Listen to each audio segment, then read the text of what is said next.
Welcome to The Explainer. Today, we're going to talk about something that totally flips our idea of success on its head. It's all based on a powerful lesson about service and humility, and it really makes you rethink what it means to be great. All right, so to get into this, we have to start with a story. It's about two of Jesus' closest friends, James and John. And let me tell you, these guys were ambitious, like really ambitious. So they go up to Jesus and they make this just incredibly bold request. They're basically asking for the two most powerful seats in the house, right next to him in his coming kingdom. I mean, talk about shooting for the stars, right? Now, you have to understand what they were really asking here. This wasn't just a simple, hey, can we be your top guys? No. In that whole way of thinking, the spot at the right hand of the Father, well, that was held by Jesus himself. So what they're doing is, they're essentially asking to be put on the same level as God. I mean, that's the ultimate status you could possibly ask for. But here's where it gets really interesting.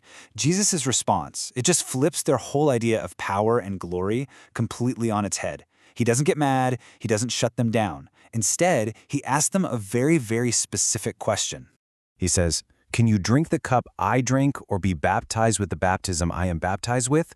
See, he's not knocking their ambition. He's asking them if they actually understand what it costs. This kind of glory, it's not about power the way they think it is. It's something way, way more demanding. And this is the crucial part, right? This cup he's talking about, it wasn't a symbol of a victory toast or some kind of royal party. It was a metaphor for immense suffering, for sacrifice, and ultimately for his own death. This is the very same cup that Jesus would later pray to have taken away from him, but in the end, he accepted it.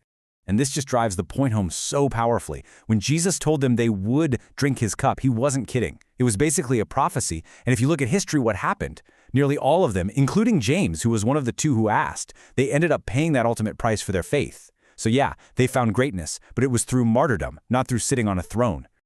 Okay, but here's the kicker. A really human, kind of relatable twist.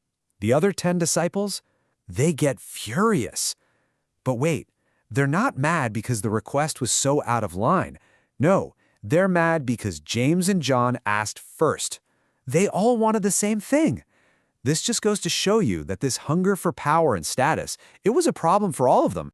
So Jesus uses this moment, this squabble, to teach them all something huge. He completely redefines what greatness is, and it's a model that is totally countercultural. And look at this comparison. It couldn't be more clear. The way the world sees power is top-down, right?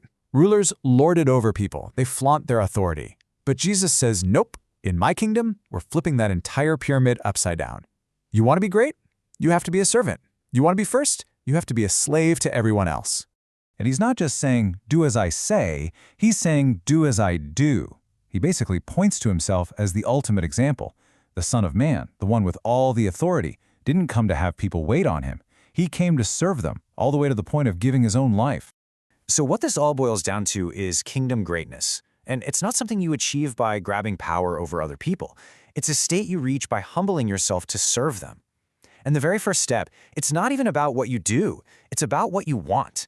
The goal is to want a servant's heart, to make that fundamental shift in your thinking from wanting control to genuinely wanting to help. Okay, so how on earth do we actually do this? I mean, it sounds great, but it goes against pretty much every human instinct we have, right? Well, the source material lays out a really practical 4-step path to start breaking free from the world's definition of success. And here's the framework. It gives us a really clear, actionable way to get from theory to practice. First, you confess and repent. You have to acknowledge and turn away from that lie that we all believe, that success equals acceptance. Second, you receive and give forgiveness from God and, just as important, to yourself.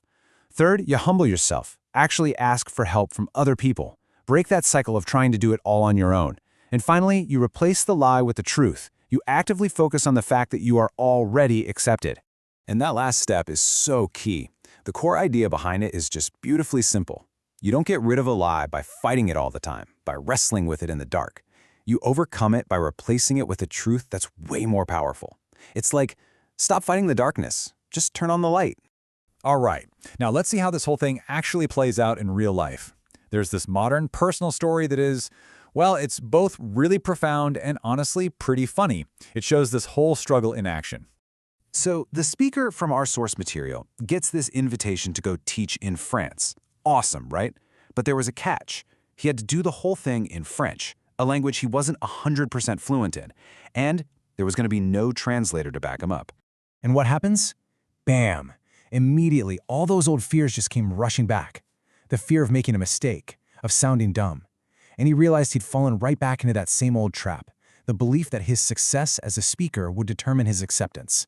His goal had shifted. He was there to succeed, not to serve. So in this moment of pure desperation, he just prays, and he references this wild Old Testament story where God literally makes a donkey talk to get a message through. His prayer basically became, Lord, I don't care if I have an accent or mess up my words, just use me. Let your message get through, even if it's coming from a donkey. Well, the week of teaching was powerful, it was a huge success, and at the end, the students gave him a thank you card. And what was on the front? A drawing of a donkey. It was this perfect, hilarious confirmation from God, reminding him that his job wasn't to be a star performer. It was just to be a vessel, to serve. So the big takeaway here is this. The path to real greatness, to true freedom, it's not about trying harder to be successful by the world's standards. It's found when we humbly choose to serve. And that really just leaves us with one final thing to think about for our own lives. What's the lie about success and acceptance that you need to replace with truth today?